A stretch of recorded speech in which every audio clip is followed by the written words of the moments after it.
Beyond and hello, everyone. My name is Jonathon Dornbush, and I am your host for IGN's weekly PlayStation show, Beyond. This is episode 601. We finally crossed the 600 mark, and, we had the full standard cast of the show, Max, Brian, Lucy, and myself here last week for episode 600, obviously a huge milestone episode.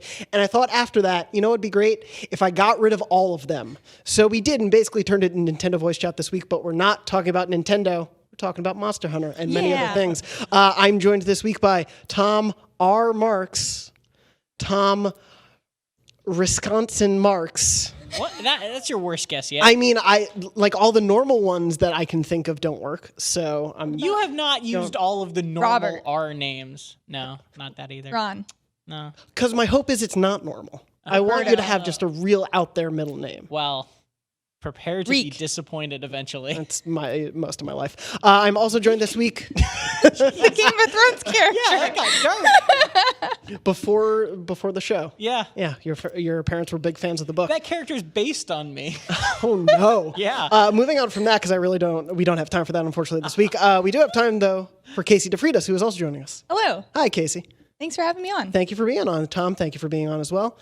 We may later be joined by Jon Ryan, and if we're not, you know who to blame, Jon Ryan.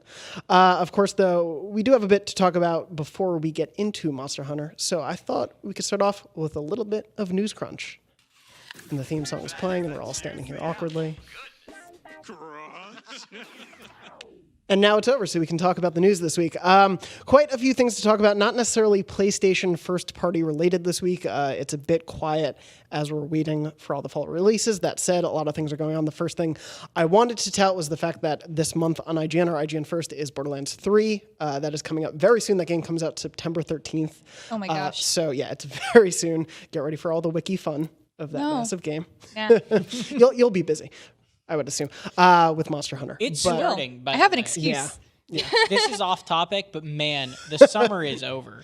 Yeah. Like just looking forward. Not like it's still a little bit summery, but I feel like starting in like 3 weeks, we're starting to just get like games. Oh, next week for me, it's just like we've got Gamescom, I have Pokemon World Championships, like we just have, and then Monster Hunter. Yeah. So much. Yeah. A lot. It feels like we're in the middle of October and it just turned to be August. Yep. But you can watch the first 15 minutes of Borderlands 3 on IGN.com right now. Exactly. And if you're a fan like John Carpenter, you can also tweet it out. John Carpenter, the filmmaker, tweeted that out and he just wrote, the first 14 minutes of Borderlands 3 are great. And then we tweeted at him like, hey, here's the video, which I appreciate. But yeah, we have a lot more coming. I think even as this episode will be posting that day, another Borderlands 3 piece is going up. So we have a lot more to come on that very long-awaited sequel. I'm excited to finally get hands on that as someone who played through Borderlands 1 and 2 all by themselves. What about the pre-sequel? I never finished it. I don't think that's the biggest sin, to be honest. It's not. I did finish the best of them, Tales from the Borderlands, though. That was a good one. Did you also see in other Borderlands news, just to add to this news crunch, going off book a little bit, did you see that apparently they've sold like 5 million copies in the Borderlands series in the last 3 months? What? That's crazy. Yeah. Wait, does that count the Handsome Jack collection that was up for free? I think so. Okay. It would have to, because that would account for so many people. Yeah, and that I'm sure is part of it, but that still means that 5 million more copies of some sort of Borderlands thing is out there. So people are hyped. It was it was a PlayStation Plus free game. Yeah. And at the same time, Steam discounted it to like $1. It was something egregiously And there was low. also free DLC that came out that encouraged people to get it as well. That was for Borderlands 2, right? Yeah, for 2, but it basically like bridges the gap to 3. It was free and now you have to pay for it. So it was kind of one of those, like, if you don't jump on this now, but you want 3, it kind of seems silly to wait. So not a bad time to be a Borderlands fan, and hopefully 3 turns out to be awesome. Moving on from that, though, a little bit more of an involved story. This past weekend was EVO, the major fighting game tournament. Lots of fun was had there, but also a goof that didn't go so well. Casey, I know you were a little bit interested in this one. Yeah. So you may be able to help me fill in some blanks that I don't know, but reading off of our news coverage of it, it seemed like Metal Gear Solid Snake was coming to Tekken 7, but that was not the case. There was a teaser video, basically. Yeah, so during the Tekken 7 Grand Finals, they did not stream this. It was just on the screen on the stage, where they showed Snake talking to, I can't remember if it was like the CEO of Tekken. I think it was the game director. The game director. CEO of Tekken. You know what Tekken I'm talking. The Tekken guy. No, but in the classic Metal Gear Solid way, where they have Snake come up on one side and the other guy come up, and the text comes up, and he says that was some like heckin' awesome Tekken or some weird line or something, and then that was it, and that was the whole thing, and the entire crowd goes crazy, and everyone starts tweeting. It's like, oh my god, Snake is coming to Tekken, which isn't so far-fetched because we have Noctis from Final Fantasy VII, and we have Negan from Walking Dead. So I mean, stranger things could happen. And Snake has been in Smash, so Snake has been in fighting. That is not available on PlayStation. Please don't talk about that. Thank you. And then also, that's what EVO does, is they do a lot of announcements. Guilty Gear 2020 was announced, and a new Grand Blue Fantasy game was announced. What was the name of the other game that was announced, Tom? Oh, I don't even remember it anymore. I could pull it up, but it would take 2 hours to read. That's fair. But yeah, very long name. They announced a bunch of characters for other fighting games as well at this tournament. It's a pretty standard thing now that EVO brings with it some news in addition to some really fun fights. Cut to 9:31 p.m. Pacific time, I believe, on August 4th, 2019 at EVO, right? Just to clear things up, the Snake cameo video that we showed during Tekken Finals was our idea of a little joke. It was not intended to imply a character reveal and was done on our own without consulting Bandai Namco. Sorry for any confusion. And then to add to that, David Hayter, the voice actor of Snake, quote tweeted that and said, "Evo, you also failed to consult me or Konami. Please do not use my voice to promote other games ever." Yep. Period. Also, he signs his tweets DH. Yeah. It's very cute. It's like Tom Hanks signs them thanks. Yeah. Which is great. Yeah, I like that. And then Harada-san of Tekken, of course, he tweeted out, and we had his tweets translated from the wonderful IGN Japan team. They helped us out to translate them into English, so obviously there may be some discrepancy in what the exact translation is, but they helped us out hugely, and essentially he said, here's an explanation for people in Japan. During a break at the EVO Finals, a weird video that lasted a few seconds was shown, not streamed, which had MGS's Snake and me talking. Bandai Namco fiercely protested towards EVO, only to find out that this footage was created by EVO without permission. Other non-supervised footage was shown as well. He then continued, EVO made an official apology and then tweeted an explanation. Still, making a video like that without permission results in people getting angry because there wasn't an official announcement after that, and now we feel sorry for Konami and Mr. Kojima, although, of course, we haven't done anything wrong. Yeah. I mean, they didn't do anything. Yeah, no. Yeah. This is, and to clarify the point about David Hayter, too, apparently what happened was this was a quote that a Tekken player, I think a streamer, had commissioned David Hayter to do this thing for like his stream or his channel. And so it was actually David Hayter actually talking about Tekken in the voice, but for something completely else that EVO just took, and which is also like, you're not only using his voice without permission, making all this confusion, but like someone paid for that and you just took it. And it's like, it was, I think, not a, what's the word? Not a it's not malicious. No. Yeah, it's not a malicious thing. It was just such an ill thought out joke. Like, it was somebody who was just like, it's going to be funny. And like, it would have been funny in another context, in another circumstance where people wouldn't immediately take it seriously. Like, if it was a really small local tournament with a bunch of people with inside jokes who maybe knew that streamer and knew that was a voice, that clip that existed, knowing where it was coming from, like, that would have been funny. But this was a really big audience that maybe didn't know. Like, I didn't know that was a paid for voice clip. Yeah. For a Twitch streamer. No, yeah.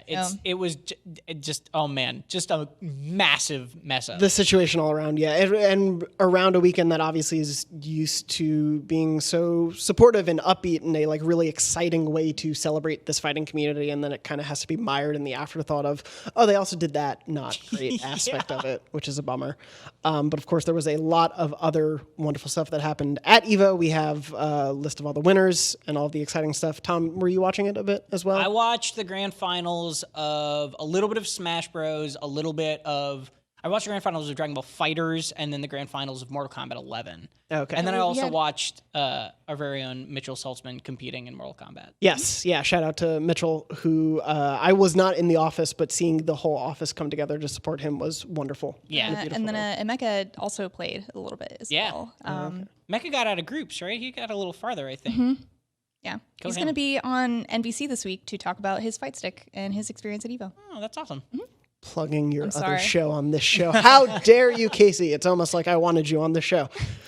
Moving on from that, though, wanted to also mention the fact that I don't know if any of us here are big fans, but I know that he has a huge audience on IGN. WWE 2K20, the Cover Stars Collector's Edition, and game modes were announced, but actually, as we're recording this, there's an interesting update to this year. But anyway, 2K20 will feature both Roman Reigns and Becky Lynch as the Cover Stars. The 2K Showcase mode will return, now subtitled The Women's Evolution, and will follow the career of the 4 horsewomen. My Career mode will now allow players to compete as both male and female superstars, and mixed tag matches have been introduced. WWE Towers mode is also returning and adds a new story-driven tower featuring Roman Reigns' career. An interesting thing, though, that popped up right before we were recording, 2K confirmed that the longtime developer of WWE 2K, I don't know how to pronounce them exactly, Yuke's or UK's, YUKE', is no longer the developer of WWE. 2K has parted ways with them and will now be working, or I believe also with, excuse me, I'm reading the statement as I'm saying this out loud. It will now be developed by Visual Concepts. So the official statement we received from 2K is WWE 2K20 will be developed by Visual Concepts, who have worked with Yuke's on the development of the series since WWE 2K14. As we've continued to invest in the WWE 2K franchise, that's a lot of W's, we've seen the Visual Concepts team display incredible passion, talent, and commitment to the future of the series. We thank Yuke's for their years of partnership and are excited to see what the Visual Concepts team brings to the franchise moving forward. This makes a lot of sense because a while back we reported on this on IGN Now. Yuke's announced that they were working on their own wrestling game that would be a direct competitor to 2K, while they still seem to be working on WWE 2K. This clears that up, obviously, but a bit of a strange situation to see that happen kind of publicly like that. But if you're wondering if there are any differences, I guess we'll see in WWE 2K20. That may be part of the reason. Moving on from that, obviously I want to mention, you probably already know if you play the game, Fortnite Season 10 has launched. We, of course, cover that in a huge way on our Wikis team, and I just wanted to shout that out since, of course, we have Casey on the team and the wonderful team of both in-house and freelance Wiki contributors who help to keep that and the many other Wikis alive. So much. And one of our biggest Wiki pages actually is the WWE roster pages for those games, really? Too. So I'm not looking forward to going back into my macros to make that. Before jumping to another couple of other things, including some PlayStation-related stuff, did want to mention No Man's Sky Beyond, who we're in the middle of a very litigious lawsuit with. We're not. Please don't sue us. That is coming out August 14th, and that adds PSVR support. They've been talking about this feature for a little bit. Our own Mark Medina, a while back, got hands-on with No Man's Sky in VR, so you can check out those impressions from a couple months ago. But that is coming as a free update to the game, so if you already own No Man's Sky, you can play the full game in VR in this update, as well as some other big things they're adding. Yeah, it makes me, I played No Man's Sky right when it first came out for a little bit, completely stopped, have not played since any of these big updates that have made it a demonstrably different game, and now they're adding PSVR, and I'm like, I kind of want to see how that plays. Yeah, it sounds like a good game for VR just because it is, like, I didn't like it at all when it came out, and I similarly haven't gone back to it. I just thought that the loop was so simple, and obviously what they've been doing over the last couple of years is adding more and more and more. But also, I feel like that type of game would be more interesting in VR just because VR is a nice way to relax sometimes and just like be in a different world. And that is a thing that that game does very well, is put you in different worlds, literally. So yeah, I think this would be a cool one to try out. Yeah, dipping back into. I think especially for the PlayStation audience, it's probably going to bring a lot of people who maybe have been on the fence about going back to it. If you have PSVR, a very good reason to go back. Yeah. So yeah, I'm excited to jump back in. That comes out a couple weeks. I know Max Scoville definitely wants to check that out as well, so we'll probably be talking about that a lot as that actually releases. Moving on from that, though, I want to talk a bit about China Joy 2019. Specifically one game, and I'm going to pull up our coverage on it, but huge thank you to, we didn't cover China Joy ourselves, so I'm pulling a bit from Push Square today. Huge thank you to you guys for all that you did covering this show.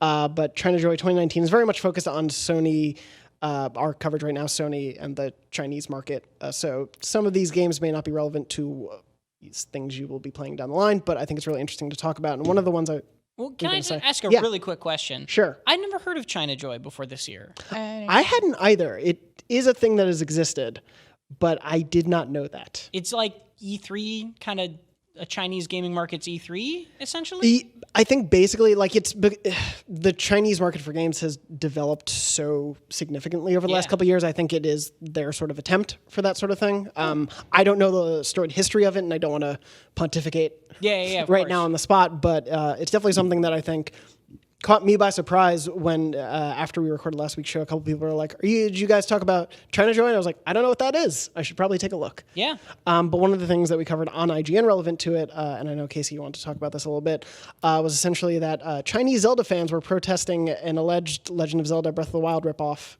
looking game, Genshin Impact. And this is a PS4 game. Yes, yeah. This is a PS4 game, Genshin Impact, which is developed from the Chinese development house MiHoYo. And it has upset certain Chinese fans who state that it is allegedly copying The Legend of Zelda Breath of the Wild. This was originally reported by Kotaku, but as written by our own Adam Bankhurst.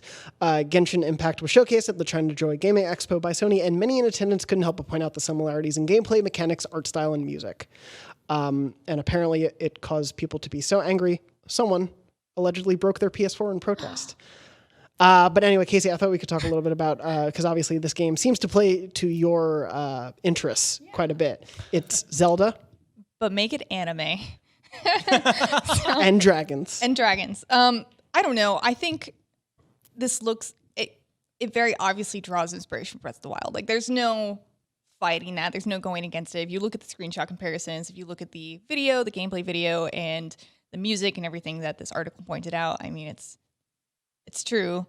But I think it looks different enough to make it a different game. And they've also started, if you look up Genshin Impact, the main website actually has an ongoing visual novel to kind of, it has a completely different story and completely different characters. And the gameplay, especially it looks different enough, is just what I'm going to say. And the character models are obviously incredibly different because they're all a bunch of anime girls.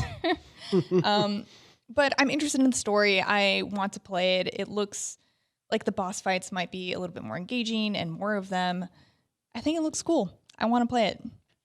Can I take the counterpoint? Yeah, absolutely. I respect that entirely. And I think you're right that there are lots of differences. The thing that irks me and I think is super jarring in a case like this is stuff like the UI is identical. Like menus, like the weapon menus are not just taking inspiration from, but just copying. No, you're right. At least on the surface. And I think it's 100% fair for you to point out, and good that you're pointing out that hey, just beyond these surface level things, there are going to be differences, but it's hard to deny that they didn't just look at Zelda and say, we're going to make that, but add these other things or do these things differently, which is, I understand why people are mad because there's a lot of love for that game. And it's also, people praise Zelda a lot for being very different. And then to take a game that is known for being different and then just remake it with your own twists is so shameless, I guess. It is 100% shameless. And you do have a very good point. I think I am letting my bias cloud my judgment a bit because I want more Breath of the Wild, and more Breath of the Wild with slightly different mechanics and more anime sounds really cool to me. But that's also it's not fair to the makers of Breath of the Wild because, like you said, it is they're taking a little bit too much from it. It has gone past the point of inspiration. And there are other games that are big air quotes inspired by Breath of the Wild that are coming, and very clearly that game was influential on a lot of things, and it's cool to see that sort of evolve. This one just I think crossed a line with a lot of people, and I think it is the visual similarities where it just is in some ways so similar, where you even have these these monsters that are the guardians with weird tentacly arms and laser beams, and you're wow, that's really, really the same. But also, there's no Breath of the Wild on PlayStation 4, and it's kind of if we're gonna get a game like this on PS4, that's also kind of cool. It's nice to have an alternative. Yeah, I mean, I'm conflicted. I think that's the thing. It's conflicting. Yeah. Interestingly, do you think Nintendo will take action against them? I guess that's the big question. I don't think so. Nintendo can be litigious, but things like this are really, really it's hard to make that case that like you have to have really good proof that someone stole from you, because you can't just like copyright UI, right? Yeah. Like, you can't just copyright the look of a menu and be like, yeah, this is ours. No one can design a menu that looks like this. Oh, yours is a little bit similar. That's ours. Like, we're going to sue you. So I think they definitely could make a case, because that's the whole point of the legal system, is that it doesn't matter what you is or isn't legal. It's what can you make a case for, right? In a court of law, unfortunately. And I think they could try to make a case. I don't know if it would stand up, to be honest. Also, who knows how international law would Like, affect it. I'm not enough of a fake lawyer to be able to tell you all the intricacies of that. Maybe it'll stay in China because of that, which would be... Yeah, and if it does that, then it's probably just going to be protected by that, because there's Chinese knockoff games all the time that rip assets, that actually rip assets rather than remake assets. Like there's one going around, this is getting off topic, but there's one going around that was with Pokemon. Yeah. That took animations from Pokken Tournament and put them in their turn-based game. Yeah. Interestingly, though, obviously this is with a game that has backing from PlayStation. That kind of brings the notoriety to it. Right.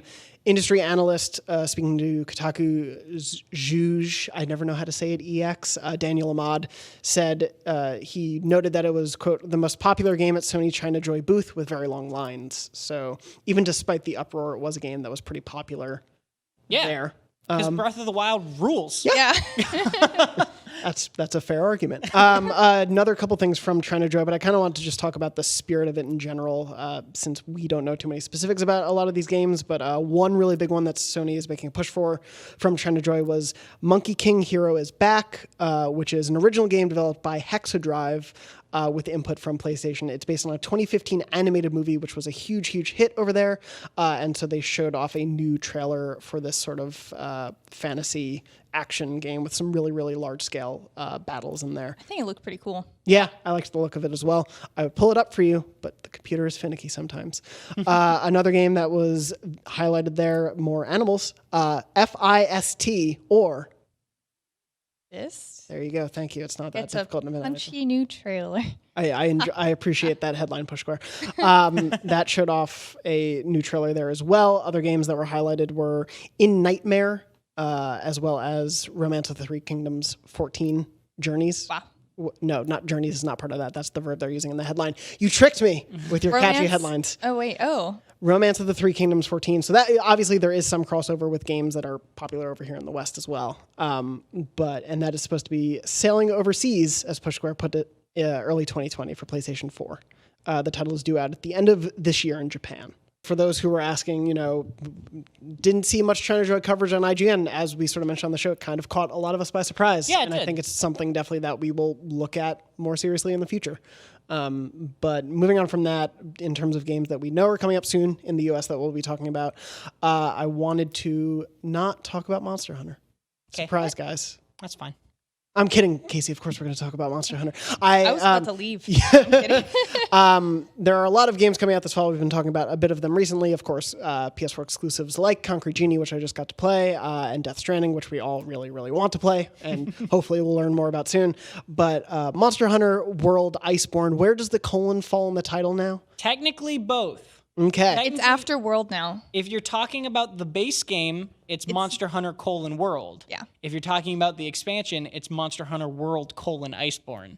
Because nothing makes sense. Yep. Names don't matter. So Iceborne is coming out September 6th. Pretty soon. It is a major, major expansion for Monster Hunter World. So you do need the base game, correct? Yes. To play it? Okay. And not only do you need the base game, you need to have beaten the story of the base game to even access the new content. Although there's some stuff that carries over, but or that you'll have immediately, but not a lot. So if you, like me, played the first 5 hours and were bounced because you were busy with other things and you're like, I should go back, you can't just jump right into Iceborne. Nope. No, but I do have an article on how to prepare for Iceborne that you can read to learn all about all the things you need to do. Yes, and so I basically want to talk about, one, how to prepare, but also your impressions of Iceborne, because you both were able to preview a bit of the game. How much did you both play? About 5 hours? Yeah, it was like the first 6 missions of the story. Okay.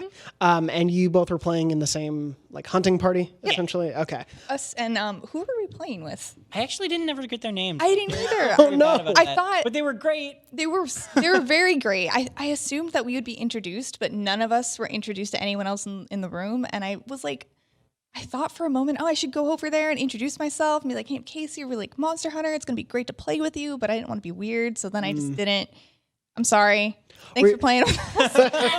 They're at home watching and they're like, finally, my time to be mentioned. And then you just totally scrubbed over them. Question, were you talking over like headsets to one another, or were you in the room? And we had some technical difficulties with headsets. So we just talked. Because I was going to say, if you're doing that like crappy E3 press conference, like Delta Niner, they're over there. Can you land the like? I figured you could just call them different names each time. But no, I was basically just yelling moose a lot. So tell me about the mooses. The meese. The meese. Tell me about the moose. The moose is Bonborough. Bonborough is the main man moose.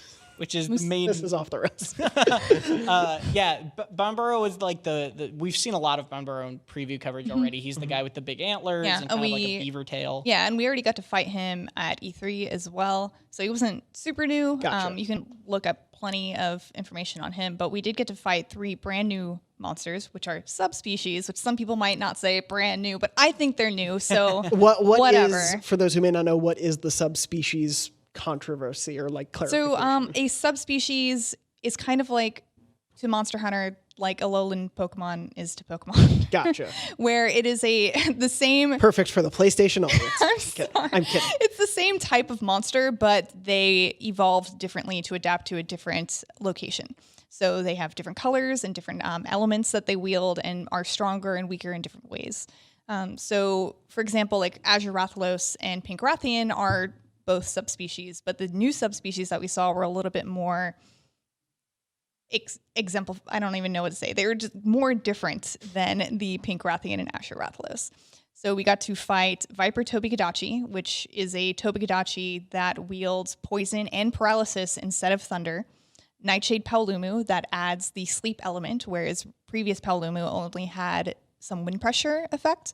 And then Coral Puke, which does not have poison and uses water instead from both ends, which is the quest name.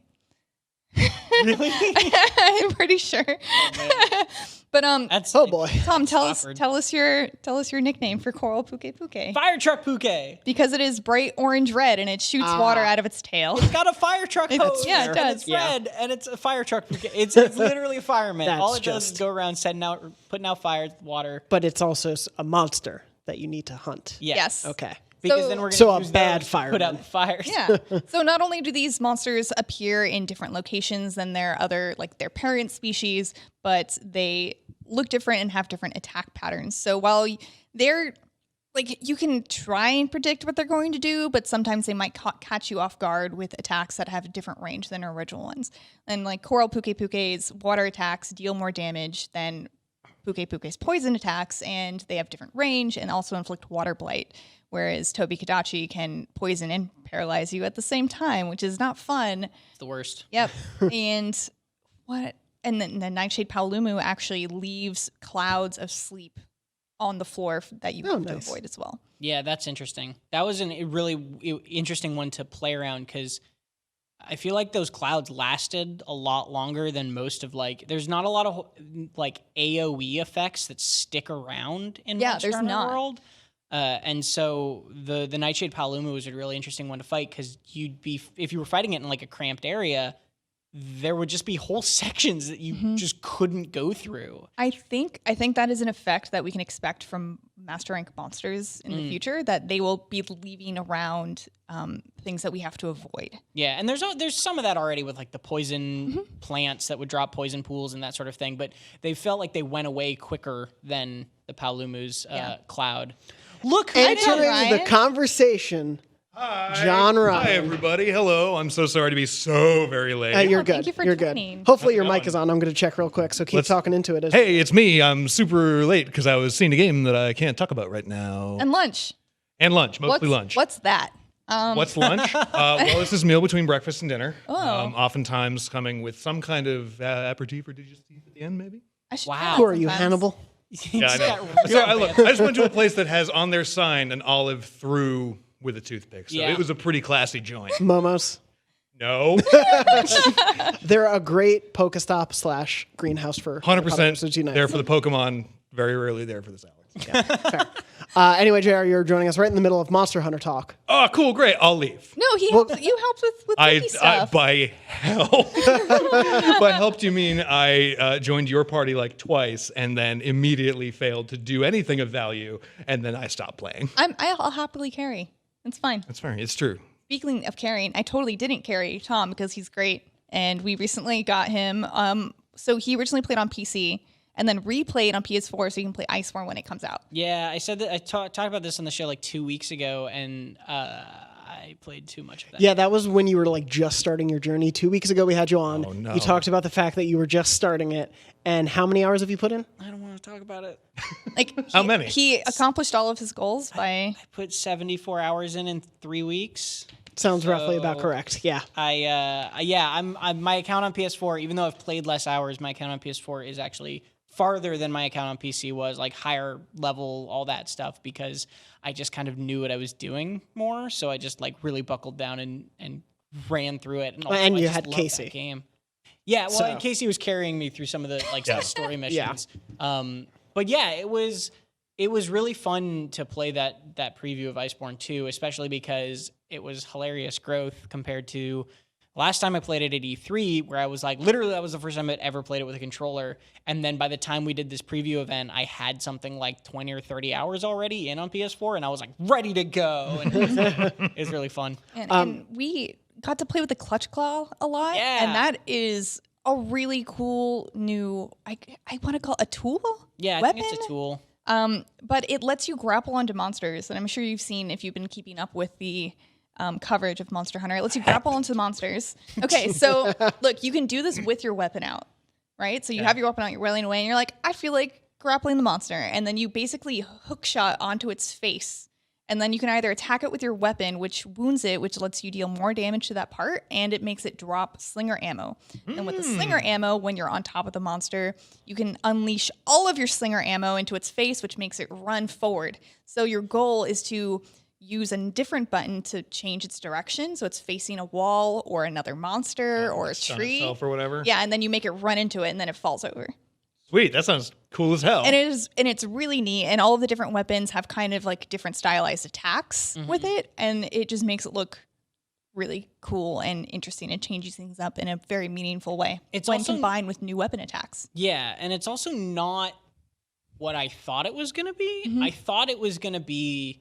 I like the insect glaive as my weapon of choice because I love mounting the monster. I love getting on top of it, jumping around above it. And you love bugs. And I love bugs. It's true.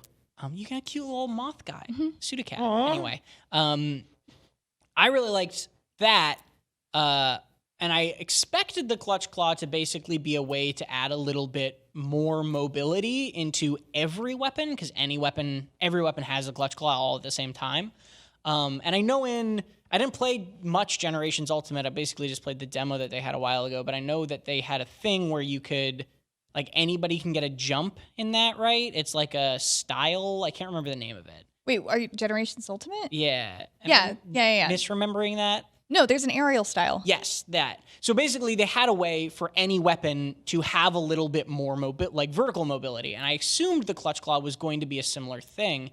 But it's kind of not that, because you run out of stamina when you Clutch Claw onto a monster really, really fast. It's hard to do that. Yeah, and so it's sort of almost like a hit and run utility tool where you're going to grab onto it, do one thing to it, whether it's like weaken a part, send it into a wall, redirect it, like something like that, and then you get off. Yeah. And it's not just a tool for any class or any weapon to mount the monster, which is not disappointing by any means, because it's just a different thing than I was expecting. And I did say that any weapon can grapple on, but it's actually different for some weapons. Like, for example, with the lance, you can only grapple on if you successfully counter with the Clutch Claw counter. And man, that was really hard to do. Great job, both of you. Yeah, you both succeeded from what I've heard, at the preview event. I did want to ask, Tom, you were saying that aspect that you were just talking about is not disappointing to you. But was anything from the preview event disappointing or worrying, or you hope to see more of in the full game to get a better understanding of how Iceborne may be either changing or keeping things the same? So you and me talked about this actually at lunch yesterday. This idea. So a very interesting stat, I think, and I said this to you yesterday. Yeah. Monster Hunter World has sold 13 million copies. The highest selling Monster Hunter game before that sold about 4.5 million, which means that there are roughly 9 million players playing Monster Hunter World that have probably never played a Monster Hunter game previously. I'm one of those people. I mean, I'd played little bits and pieces. Meanwhile, Casey, you're the exact opposite. You've played basically every Monster Hunter game in existence. Yeah. Accurate. Except for there's one Japanese exclusive, but it doesn't matter. And you call yourself a fan.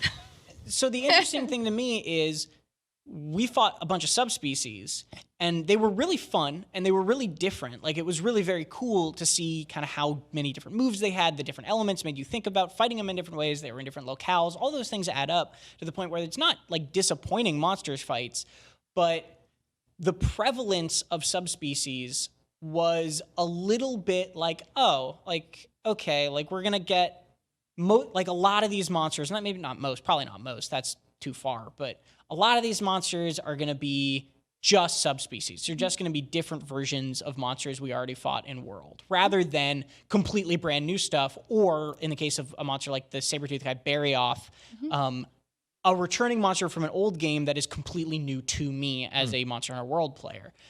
And I was hoping for a lot more of that new stuff, and I'm hoping that when we know the full monster list, it does go more towards that new stuff than subspecies. The beginning of the campaign relies a lot on subspecies, and I was like, again, had a ton of fun with it. Loved those fights, thought they were very different, but as a brand new player, I'm not as used to knowing I should expect subspecies, and so they feel like, oh, it's just like a different version of it. It's like palette swap or something. No, it's way more than a palette swap. It's Right, but definitely like, I not mean, that. it's that feeling though, where it's like, oh, it's just another Gyarados or whatever. Yeah, it's like, oh, I've already fought a Puke, and yeah, this one deals water instead of poison, and it's Oh, stronger, no. and it's got different moves, but It's like, still a it's still Puke. Puke at the end of the day. And like, I'm not disappointed by that, but I just hope that it does not rely on that entirely. And I don't think it will, from what we've seen and what we know about it so far. It's just one of those things where I think, and maybe Casey, I don't want to put words in your mouth, I think long-time Monster Hunter fans are going to be more okay with that stuff than new Monster Hunter fans are. And I agree with it. Was something I didn't even think of because it was something that I expected to happen with G rank. Like, you get access to subspecies, and the thing with a lot of previous Monster Hunter games, like with Monster Hunter 4U and Monster Hunter 3 Ultimate, well, 4U anyway, you already had the G rank was already baked into the game. Like, we didn't get it until after, whereas this is the first, I guess, besides Tri and 3 Ultimate. I'm sorry, there's a lot of different Monster Hunter games, and there are That's too many. and there are a lot of caveats to all of it. Yeah. But subspecies were something to look forward to because you only got them in G rank, which is now master rank. So it was something that we expected because the subspecies are a lot stronger and a lot different, and they come with totally different armor sets and totally different weapons, which baked in together makes it a really awesome, interesting experience. Because for example, I love Palumu. I think the first time I saw Palumu, I thought it was awesome, and now I'm getting a totally another version of a monster I already loved. That also gives me different armor to play with. And that's part of this is we didn't see the armor and we didn't see the weapons that these things turn into. Because we weren't allowed to look at it. Yeah, so it could be that my fears about that stuff will be assuaged if we go and see the Nightshade Palumu armor and it's like way different and super cool and unique, and suddenly I'm like, oh, okay, this is a very different. It's worth fighting all of those extra, not reskinned, but reskinned Palumus. Yeah. And Casey, for you, as someone who probably knows Monster Hunter as well as any Monster Hunter developer does, what from that preview event like made a really lasting impression on you beyond what you've talked about already, either good or bad? I don't know if I'm allowed to talk about it. Am I allowed to talk about optional quests? I don't know. I don't know either. I'm kind of confused. What about Celiana? There we go. Let's talk about that. Yeah. Okay, so... Do I need to cut that out? No. Okay, cool. Good.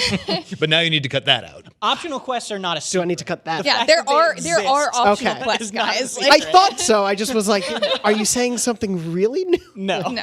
The fun side of dealing with embargoes. Kid. Yes. Yeah. Yeah. So there are so many. So this was also put in an article that we will be updating before the game comes out with even more information and small details, quality of life improvements that make a very big impact for a game like this that is so big with so many different things to do. And one of the big things that we saw in Celiana was the new Gathering Hub.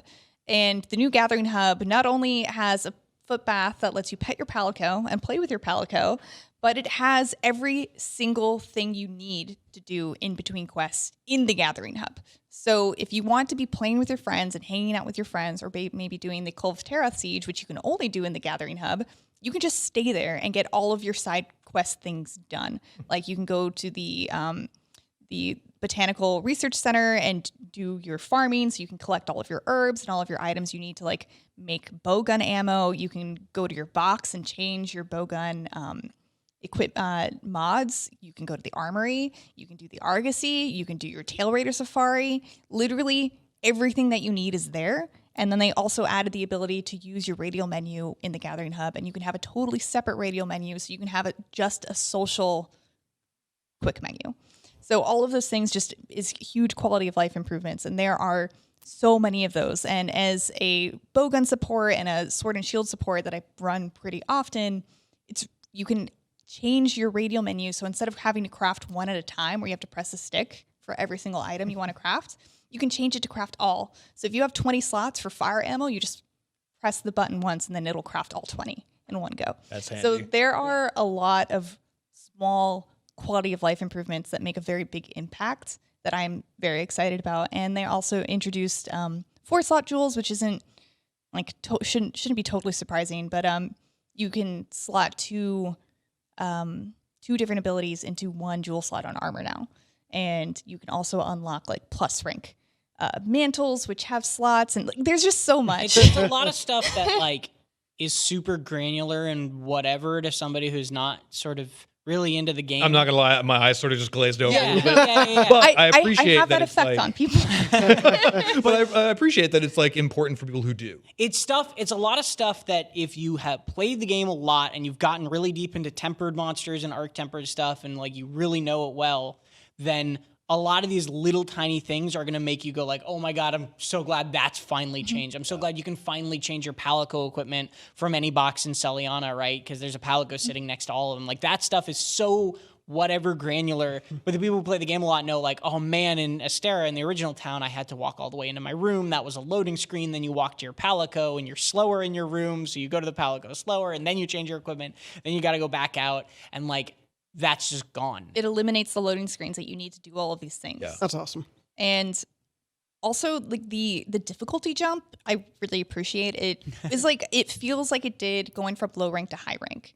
So if you had like I think that's like an okay kind of comparison. Like if you had the best low rank armor you possibly could have made and then went into high rank, you're probably okay for the first couple of missions, but then it's going to start getting difficult. Whereas if you like coasted on like the worst low rank armor you could get and you start high rank, you're going to get destroyed.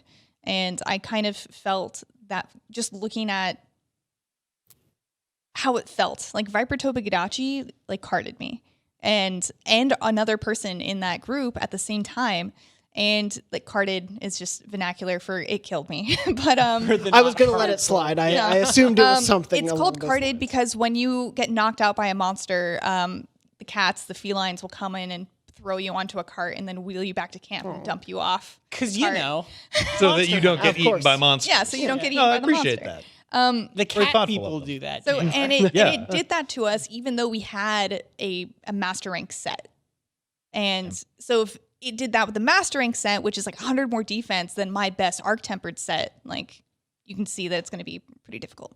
Well, and obviously, as we were mentioning, both of you have a lot of experience with the base Monster Hunter. And for people who maybe didn't understand every word of all the details, but want to get into it, you did mention we have sort of a like how to get ready for Iceborne. Yes. Sort of scenario. It's how to prepare for Iceborne. It's an article and video that I made, and I also am on Twitter at ShinyKCD, and I like helping people with Monster Hunter. So I'll probably reply to you if you have any questions. Yep. Yes. I imagine there will be some questions popping up, but I'm excited to see everything you guys produce out of that preview, and then everything else to come when the game finally releases, which is September 6th. So It's so soon. I know, it's very quick. A game that's a little further away, though. Jon Ryan, you got to play. Ooh, I did. I did get to play it. Please, we have Tom Marks in our presence, so don't get the name wrong. What game did you get to play? I got to play The Outer Worlds, not The Outer Wilds. Nah, you got one of them wrong still. It's just Outer Wilds, not the Outer Oh, Wilds. for God's sakes! All right, you know what? No, it's fine. That's fair. The So you Outer have to Worlds, not Outer Wilds. There it is. Thank you for correcting me, Tom. I truly appreciate it. So you got to play Obsidian's. I did. Yeah, The I Outer get Worlds. to How I much get did you to play? go throw myself back in time Yeah. to a simpler year, 2010. No, I mean, so I say that jokingly, but like this really does sort of, if you played those, you know, those Obsidian first-person RPGs, so especially Fallout New Vegas is the one that everyone's kind of turning to, and because it's right. That's like, excuse me, like that's a apt comparison for sure. This feels like a classic, you know, first-person run around, make a bunch of different choices with all your different characters. RPG, and it's like the world they've built is super neat. Like they do sort of take that retrofuturism to a different place than Fallout does, and they kind of modernize it a little bit with like where I feel like all the games these days that are having you make big important choices are all about how capitalism is bad, and like they're not wrong in that, but this is a game very much about like corporations own planets. exactly. And This things is of that nature. it's that notion of like capitalism gone awry, but also like on a literally multi-global scale. Yeah. And it's not, I think a key difference too with the retro-futurism, which I like that term, is that it's not apocalyptic, right? No, it's not. Well, I mean, so there are areas that are like run down and broken, but it's more like a frontier of space as opposed to the ruins of a society. So like the planet that we went to was the same one that they demoed at E3. If you saw that or if you watched our coverage from E3 of that, it's this planet called Monarch. And the idea is basically that in the Outer Worlds, these sort of rim planets, there are like two of them that were terraformed. One, I forget the actual name. I want to say it's like Halcyon or something. But the other one is Monarch, and Monarch, the terraforming got botched. They goofed it. The idea was that they would basically like either launch a probe or like detonate something. I forget exactly what it is. That would. Oh, thank you, Jonathan. I'm sorry. Here, I can scoot closer, I guess. No, it's not your fault. Sorry for those listening on audio. The framing that I did before the show was without JR. Oh, so when you came my in. God, thank you. Yeah, it was only for 3 people, but that's okay. So, like all of the wildlife that was supposed to get killed off got made bigger and angrier and a lot meaner. So instead of like a bunch of little insects running around the desert like you would have in New Vegas, you've got what they call what the hell is it? Mantisaurs. Oh, yeah. Which are basically just like praying mantises, but they're the size of a horse or a truck. They're delightfully horrifying. And I think that was the thing that I am most excited to sort of explore outside of the kind of traditional RPG mechanics, because I mean the Outer Worlds has, if you're a fan of like sort of classic RPGs in the sense of like every choice that I make about my character and everything that I do in this world has a cause, has an effect, and playing with those dynamics, like this is still very much that game. But I'm also super curious to kind of like get out and about in all of the different worlds. I'm not sure exactly how many there are. I mean, just kind of explore, because like it's not, these aren't, you know, as I said before, this is going to be a shorter game than I think some people might have been expecting when they first announced. It's not going to be this huge 100, 200 hour long RPG with a billion side quests and all of these weird little things to uncover. Like there's going to be side stuff to do and things to explore, but all of the worlds that you go to themselves are sort of just like a larger overworld. But they're really colorfully designed. Like the creature designs are really cool. Like you've got those mantisaurs. There's this one creature that kind of looked like if you mixed like a horny toad or like one of those like desert lizards with a porcupine. And it was real bad. Was it larger? Oh, it was Okay. the size of a truck. Fair enough. Let me put it this way: the smallest animal that you see is a big dog, like not actually a dog. Is it? Oh, okay. I was going to. No, it's not actually a dog, pet and the dog? I would hope that there is one that you can pet, but I can't say for sure. We'll find out when the full game comes out. Yeah. Exactly. In terms of what you got to play, was your demo sort of focused around experiencing how the choices play out differently? Was it more just about exploring the environment? Oh, it was a little bit of both. I mean, that's sort of the nature of the game, you know, where it's like the whole thing is exploring and figuring out how you want to tackle a specific situation. I think the what I really walked away from with it though is that sense of how Outer Worlds reacts to you doing that. So like not only is so for example in the E3 demo that we got to see a few months ago, and in this particular demo that we played, One of the missions that you can take on, there's a bunch of side quests. There's like, go help my friend or whatever. But one of the ones that we had was this leader of this town called Fallbrook, which is sort of like the main settlement on Monarch. The woman who runs the town there wanted us to kill off this local business baron who runs it's called Borstwurst, and it's really horrifyingly disgusting, but apparently it tastes great. Oh. It's from these creatures called cysty pigs. That doesn't... It sounds nasty, because it is. Just imagine a big pig, but instead of it being like slaughtered for bacon and meat, it just grows tumors that then kind of slough off of it and are meat flavored. It's a real happy world. I mean, it's real nasty. That's like more humane. It super like is. It's a lot more economical. Yeah, except for that, it's food stuff. Exactly. It's just tumor meat. So the idea is that you were supposed to go to his face right now. I'm a vegetarian, so I understand where you're coming from. I was sitting next to you in the E3 demo, and when all that stuff came up, you were the only person who laughed, which I appreciated. I thought it was funny, but you were the only one who like audibly would like kick into it, and I was just like, yeah. I really love when people like lean into that sort of like, not necessarily abstract, but just like the weird side of things where it's like, all right, let's look at the future. If you're really going to try and squeeze every last drop of profit out of something, how can you do it with the tools that we've sort of established in this world as it is? It's like, oh, tumors. There it is. They're food. They're survivable, they're non-toxic, and they're delicious. What more do you need? And they can make a variety of foods. You can get Borst bacon, Borst wurst, Borst wieners, Borst dogs, Borst hams, Borst steaks. Anyways, Borst stews. So burgers. I'm sorry. I'm not trying to destroying Tom. I'm sorry. How you doing, Tom? I'm fine. Okay. Overall, let's get back on track. The overall point was to the woman asked you to either sabotage his cannery or just straight up kill him. But was curing the pigs.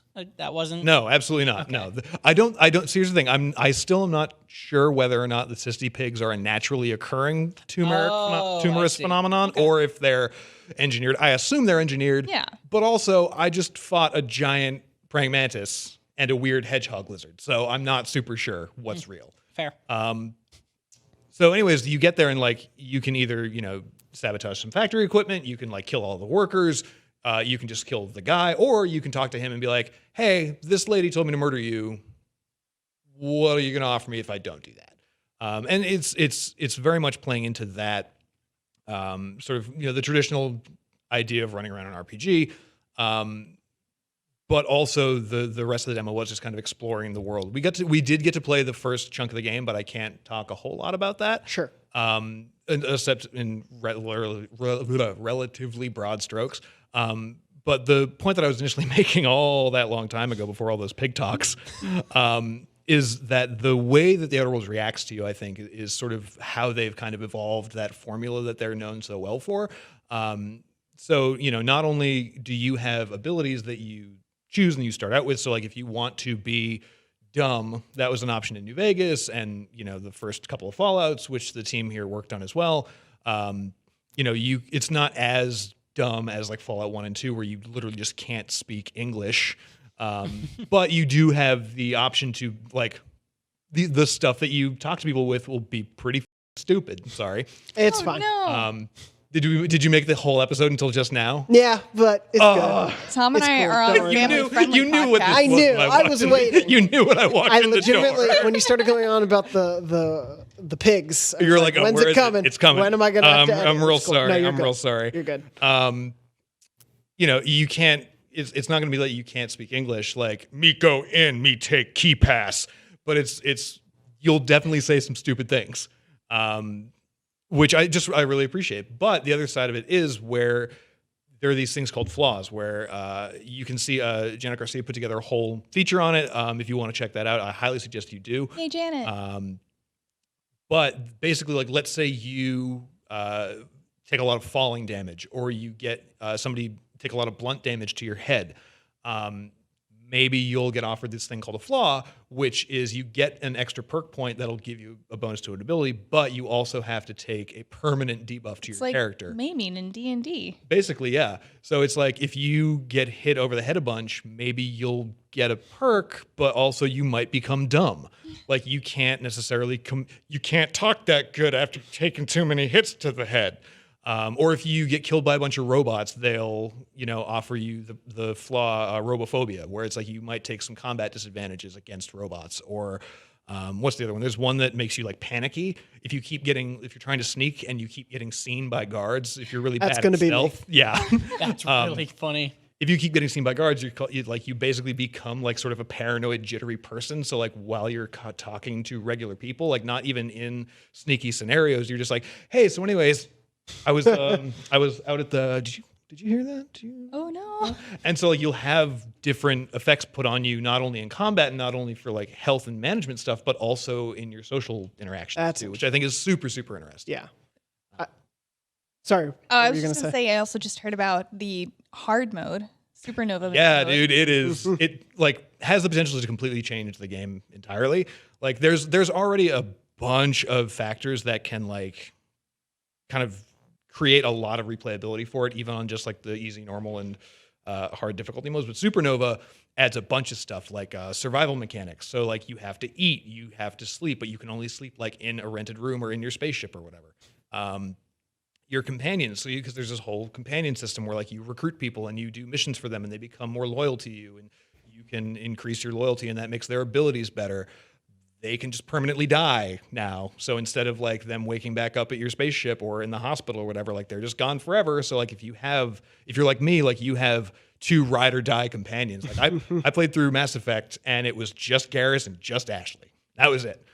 But maybe not anymore. Yeah. Like you can get through the entire game up until the very final confrontation and then one of them dies and it's like, well, yeah. What now? I really love that idea of them trying to keep what everyone loves about this genre so much, but seem to evolve it even in what like might feel like small ways. But it feels like definitely something we're not going to know about the full impact of that stuff until we play through the full game. Yeah, I mean there are things that I like that you notice. At least I noticed while I was playing it that I'm kind of surprised they didn't alter.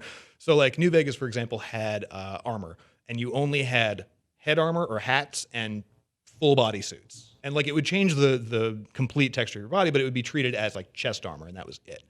But a bunch of mods that a lot of people really loved gave you separate armor slots. So you could have NCR Ranger chest and coat, but you could also have armored legs and armored elbow pads and stuff.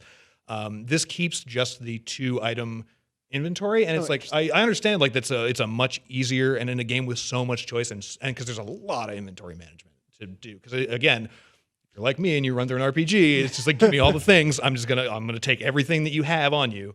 But you still, it was surprising to me to see sort of old holdovers like that, very small changes that could have been made that haven't been. And again, that's not a bad thing at all. Sure. Like, I think in the long run, it will be beneficial to players, especially ones who want to play multiple times. But it was just kind of weird to see like there are some things you would have expected to sort of evolve that haven't. But also, like that makes it somehow feel even more like an Obsidian game. Interesting, yeah. I appreciate that they're trying to stay to the roots of what people love. Yeah, about but I got to talk to a couple of the dev team, and like they were very much about that idea of it's a game very much baked out of our DNA, like as a studio. Yeah.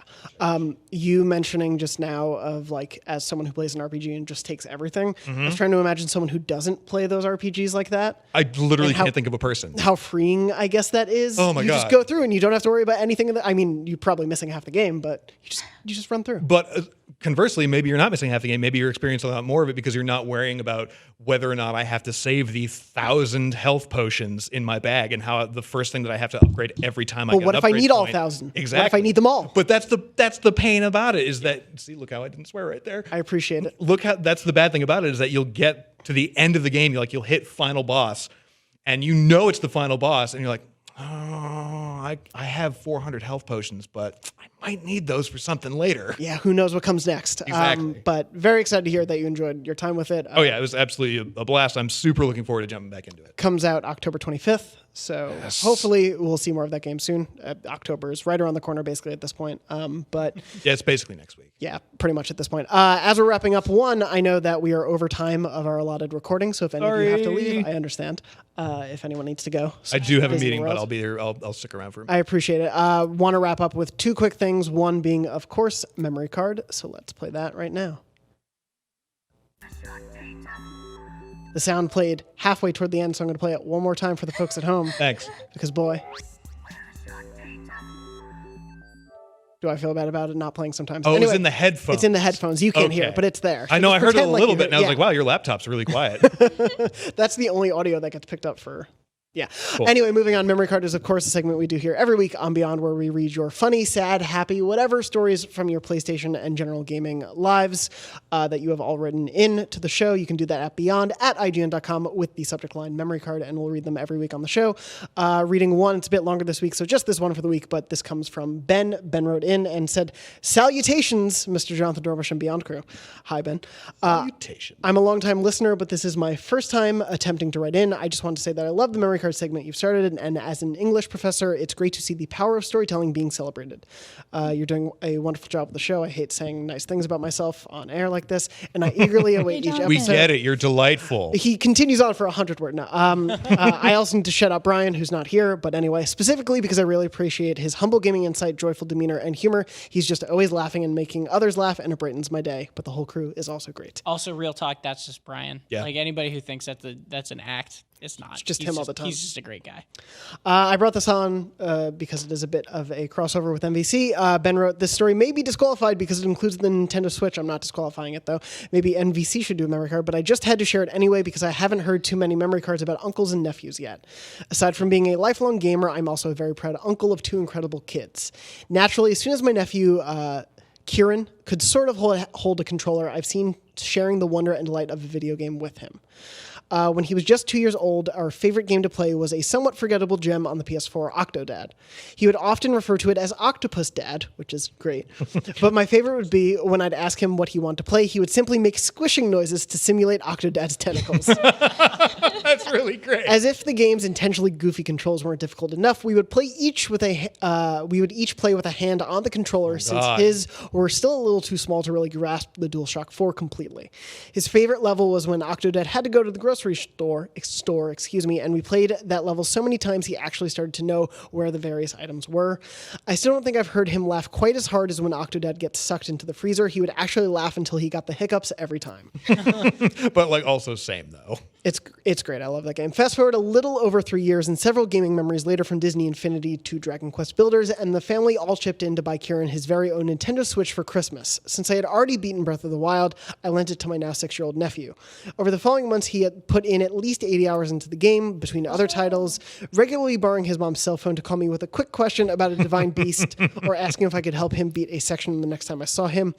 One evening, a little after Kieran had started playing Zelda, I drove over to my sister's house. My nephew came running to meet me at the door with his Switch in his hands. On the screen, the credits for Breath of the Wild were rolling, and an excited smile stretched across his face. My 7-year-old nephew, largely on his own, had beaten Breath of the Wild. Gamer Uncle Pride swelled in my chest as I thought back to his first experience with the Octodad and the PlayStation 4. He had definitely come a long way. I congratulated him and joined in his victory. Then I made a huge mistake. I asked him what he was going to play now. Kieran's excited smile melted into a look of existential crisis as he began to cry. He was utterly overwhelmed by the fact that the game he had been playing for over a year was over. I was eventually able to console him, and he's now making his way through the DLC, eagerly awaiting Link's Awakening. We're definitely both Nintendo fans, but I can't wait until the day when he's a little older and we can play PS5 online together. Maybe by that time there'll be an Octodad too. Thanks again for the incredible content you put out. I totally understand if this is too Nintendo for Beyond. It's not. Maybe I'll write in at some point with some of my own Kingdom Hearts memories. Please do. From one fan to another. Best, Uncle Ben. Thank you, Ben. Nice story. That was so heartwarming. I love that. I feel bad you had to break the news to him about things ending. But that's also such a relatable feeling. Oh, yeah. I've definitely beaten games and then had like a mourning period of That's like actively me right now. I had that with Persona 5. Yeah. Oh yeah. Like that was a big one for me. I finally just finished Assassin's Creed Odyssey, and I'm just like, I don't know what to do next. Yeah. A lot of DLC. I get that 7-year-old feeling, man. Yeah. I get it. Yeah. Anyway, Ben, thank you so much for writing in. Again, you can write in to beyond@ign.com with your memory card stories. Please label them memory card, and we'll read them on the show in the coming weeks because I want to rush for time a little bit. Want to wrap up with Trophy Test, which we don't have a theme song for. So, Tom, give me a Trophy Test theme. There's a Trophy Test. We don't have time. It's short. All right, fair enough. Really good. Now that we're in the 600s, I want to bring back Trophy Test. We haven't done it for a while here. Trophy Test has essentially become... I give the panel beside me the description of a trophy from a game. This week it's Kingdom Hearts 3 because, of course. I will then give them 2 titles for these trophies. One is real, one is fake. I need the panel to tell me the real title. So I'm going to read you the 2 titles. You need to tell me the real one. All right. We'll tally up the points, and throughout the year I'll see who's the best at knowing these crazy, weird, dumb trophies that I come up with. So again, please tell me the real trophy we're going to go through. These are all from Kingdom Hearts 3. I've done Kingdom Hearts 3 on the show before. I made sure none of these were replicating what I already did, so sorry if I missed one. But anyway, first trophy. The description of this trophy is to adventure through Olympus and complete the story of that level. Is the title of this trophy Clash of the Gods or Put the Glad in Gladiator? Which of those is the real trophy title? And we're going to start with JR. Put the Glad in Gladiator, obviously. You're saying is the real one. Gotcha. Who puts the Glad in Gladiator? Hercules. Thank you. Come on now. I appreciate that. Moving on, Casey, which is the real title? I should know this because I played this game for the wikis. And I just, That's why I partially chose it this week. Oh no. I did the trophy page for this. And I don't remember. Wow. You know how many trophy pages I do a year, Tom? Yeah, that's fair. So many. Clash of the Gods or Put the Glad in Gladiator? Put the Glad in Gladiator. Clash of the Gods. The correct answer is Clash of the Gods. Yeah. What? Right. Yes. Sorry. It's JR's fault. He got me all hyped up with Yeah, the because that's what it should be, Square. What the hell? I mean, it makes sense. Yeah, it's the song from the movie that it's part of. Yeah, and you know who would know that real well? Me. Jonathon Dornbush. Hey, what's up there? Anyway, moving on. I'm metagaming this. That's is true. not You should. fair. Yeah. Tom's learned my ways. It's like poker. You play the person across from you. Next trophy, adventure through Toy Box and complete the story of that level, is the true title of this trophy. Friends Are Your Key or Inseparable Friends, which is the actual title of that trophy. Inseparable Friends or Friends Are Your Key. Am I going first again? Tom. I'll go Friends Are Your Key. Okay. Casey. Are you duping me again? What? I mean, I'm trying to trick all of you. Yes. Tricking me? No. This is the most malicious segment you've ever done. That's my hope. Friends are your key. Okay. I'm going to go with Inseparable Friends. Okay. And Tom, you said... Friends Are Your Key. Just double checking. JR, you got it correct. Inseparable Friends. Yeah! Moving on. Third trophy. Complete the synthesis section of the gummy phone. Is that synthesist or master synthesizer? Casey. Master synthesizer. JR. What was the other one again? Synthesist or master synthesizer? Synthesis? No, this is Master Synthesizer. I'm going with that one too. You're all going with master. It's synthesis. Look, that's not a word. Wait, also, welcome to trophies. what level was that for? That was just for completing the gummy phone. I don't know what those are. It's like a cell phone, But you can take selfies with. and it's made from gummy blocks. Can you eat it? No. Then I it's mean, useless. Why would you make it out of that if you can't eat it? Moving Silly on. and dumb.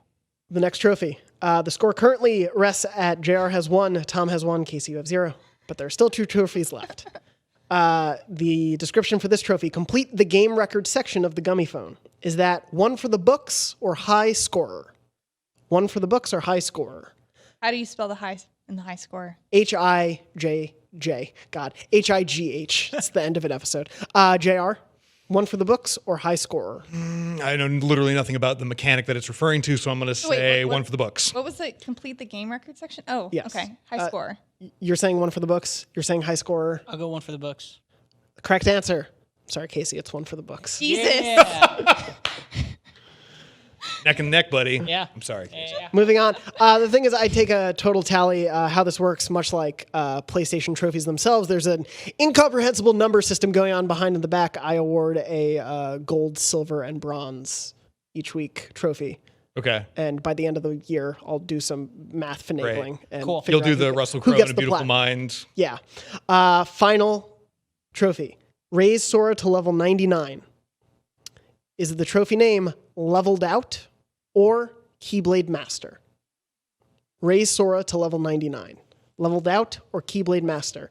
Tom, we're going to start with you. Keyblade Master. Casey. Keyblade Master. And JR. I think it's that, but I'm going to be the odd man out and say Leveled Out. I like to call that a Max Scoville. Yeah, it's because we can't have a tie now. Yeah, like one of us has to lose. Hopefully it will be you. But if it's me, we've both played well. The correct answer is Leveled Out. Yeah! Jared, Suck it, nerd!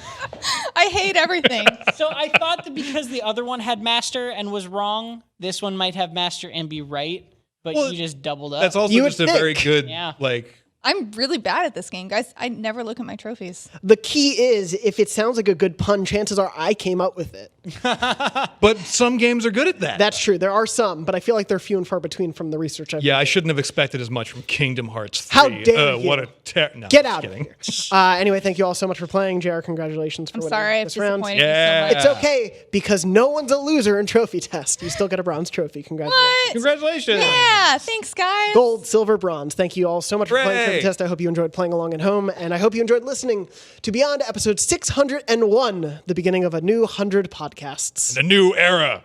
With none of the other cast. They'll probably be back next week. Thank you all so much for joining, for watching, for listening. When you can't find us here, Beyond is live every Wednesday at 3 p.m. Pacific at beyond.ign.com, youtube.com/IGN and podcast services around the world, unless I have to edit out some curses.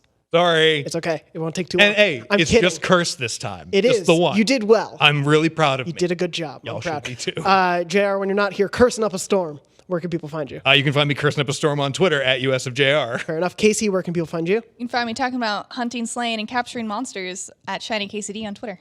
And Tom, where can people find you? At Tom R. Marks on Twitter. And I am at JM Dornbush. Again, Beyond Live every Wednesday, 3 p.m. Pacific. Thank you all so much for watching, listening, playing along, listening along to our shenanigans. And as always, Beyond. Beyond. Beyond. Beyond.